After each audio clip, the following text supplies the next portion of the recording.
সামান্য করে একটু বলবো, বিস্তারিত আমাদের সংগঠনের সভাপতি জনাব রাকিবুল ইসলাম রাকিব ব্যাখ্যা করবেন।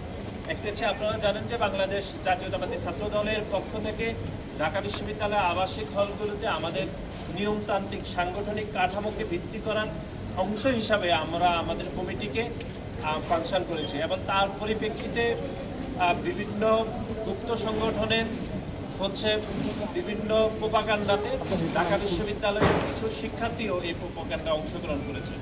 সেজন্য একটি অনাকাঙ্ক্ষিত পরিবেশ তৈরি হয়েছে এবং সেজন্য আমরা বিশ্ববিদ্যালয়ের নিকট আমাদের অবস্থান আমরা ব্যাখ্যা করেছি। আপনারা জানেন যে সামনে একটি ডাকসু নির্বাচন রয়েছে এবং ডাকসুর যে নির্বাচন, সেই নির্বাচনে বাংলাদেশ জাতীয়তাবাদী ছাত্রদল যেভাবেই অংশগ্রহণ করুক না কেন আমাদের একটি সাংগঠনিক কাঠামো লাগবে। আপনারা জানেন যে দীর্ঘদিন ধরে আওয়ামী লীগ ফ্যাসিবাদের কারণে আমরা এই সাংগঠনিক কাঠামোগুলোকে বৃদ্ধি করতে পারিনি।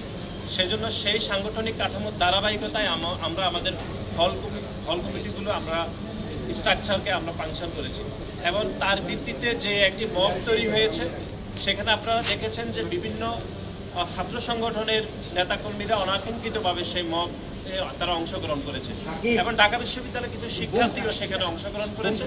আমরা মাননীয় উপাচার্যকে বলেছি যে যারা গুপ্তভাবে এই মব তৈরিতে প্রোপাগান্ডা করছে তাদেরকে স্পেসিফিক করে সাংগঠনিক কাঠামোতে কিভাবে সেলিব্রেট করা যায় সেজন্য আমরা মাননীয় উপাচার্যকে বলেছি। এবং একই সাথে ঢাকা বিশ্ববিদ্যালয়ে যে সকল সাধারণ শিক্ষার্থীরা, কথিত সাধারণ শিক্ষার্থী নয় বরং যারা আসলে সাধারণ শিক্ষার্থীরা, আমাদের এই হল কমিটি ঘোষণার কারণে তারা যদি কোনোভাবে পূর্বের রাজনীতিতে ছাত্রলীগের রাজনীতিকে মিশিয়ে যদি তারা কোনোভাবে ভয় পেয়ে থাকে, আমরা বলছি যে আমরা সে সকল সাধারণ শিক্ষার্থীদের সাথে আমরা অংশীদারিত্বের ভিত্তিতে আলাপ আলোচনা আমরা করতে চাই।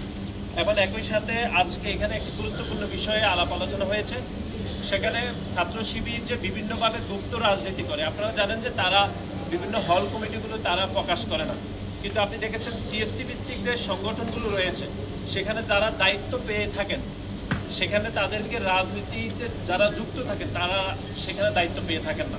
কিন্তু আমরা দেখেছি ঢাকা বিশ্ববিদ্যালয়ের বিভিন্ন হলগুলোতে, বিশেষ করে ডিবেটিং সোসাইটি সহ অনেকগুলো সামাজিক সংগঠনে যারা প্রেসিডেন্ট সেক্রেটারি হয়েছেন তারা পরবর্তী সময়ে আমরা দেখেছি যে ছাত্র শিবিরের রাজনীতির সাথে যুক্ত হয়েছেন। সুতরাং আমরা বিশ্ববিদ্যালয়কে অনুরোধ করেছি যে গুপ্ত রাজনীতি ঢাকা বিশ্ববিদ্যালয়ে বন্ধ করতে হবে। সেখানে বাংলাদেশের প্রতিটি ছাত্র সংগঠন গুপ্ত রাজনীতি বন্ধের বিষয়ে তাদের মতামত দিয়েছে। শুধুমাত্র গণ অধিকার পরিষদের সংগ্রামী সভাপতি বিনিয়ামিন তিনি গুপ্ত রাজনীতি রাখার পক্ষে তিনি তার মতামত ব্যক্ত করেছেন, এটি ইতিমধ্যে আপনারা জেনেছেন।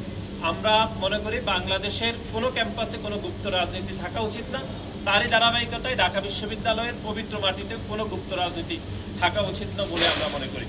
এবং এর বাহিরে অনেকগুলো বিষয়ে আলাপ আলোচনা হয়েছে। বিশেষ করে আপনারা জানেন গণতান্ত্রিক রাজনীতিতে যে সকল শিক্ষার্থীরা জড়িত থাকে সে সকল শিক্ষার্থীদেরকে মব তৈরি করে বিভিন্ন হয়রানি করা হয়। বিশেষ করে ঢাকা বিশ্ববিদ্যালয়ে ছাত্রদলের নারী শিক্ষার্থীদের যে হল কমিটিগুলো আমরা দিয়েছি, সেই নারী শিক্ষার্থীদেরকে ছাত্রদলের যারা বিভিন্ন পর্যায়ে দায়িত্ব পেয়েছেন তাদেরকে বিভিন্নভাবে হেনস্থা করা হচ্ছে।